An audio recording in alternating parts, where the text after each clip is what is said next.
The estate tax. First of all, there is an estate tax right now. So what the IRS does is they take your gross estate. They add up everything you have. What's in your gross estate? What's included in that? Your home's in there.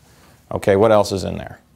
Your bank accounts, investment accounts, 401ks. Are your 401ks in there? Yeah, that's true. What about life insurance? Is life insurance in there? Yeah.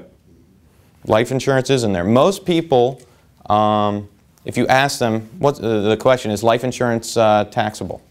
Is life insurance taxable? What's the answer to that? Depends.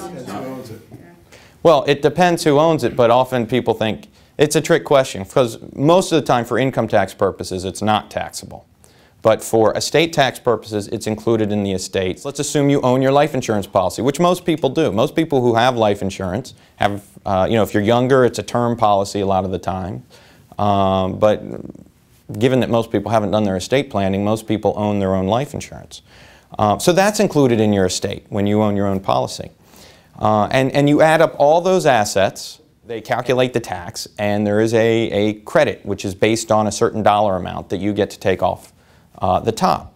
The current dollar amount, and actually we can go take a look at that. If you run to the next page, I've run through what the law used to be and where it currently is. It's currently scheduled in 2009 to be $3.5 million.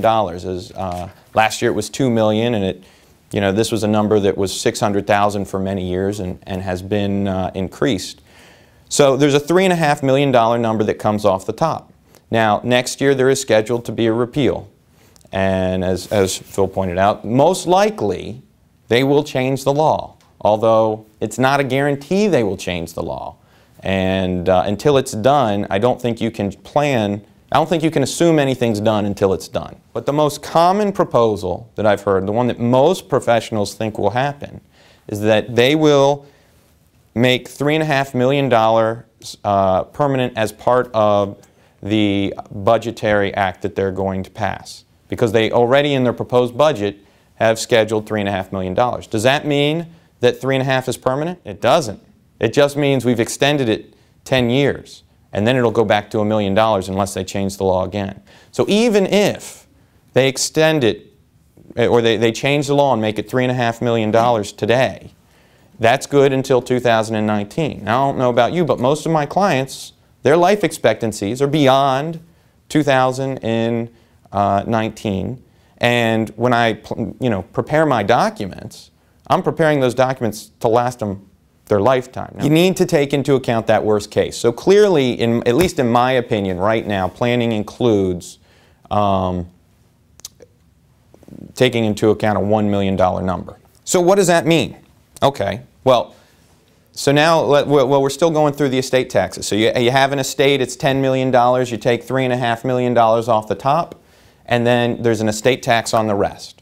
Right now, with the law the way it is, the top tax rate's 45%. By the time you get to $3.5 million, it's basically a flat 45%. It's an easy tax to calculate. If they don't change the law, that tax rate goes up. The tax rate's been reduced. It goes up as high as 55% when it goes back to prior law. So that is a very large estate tax that we need to take into account.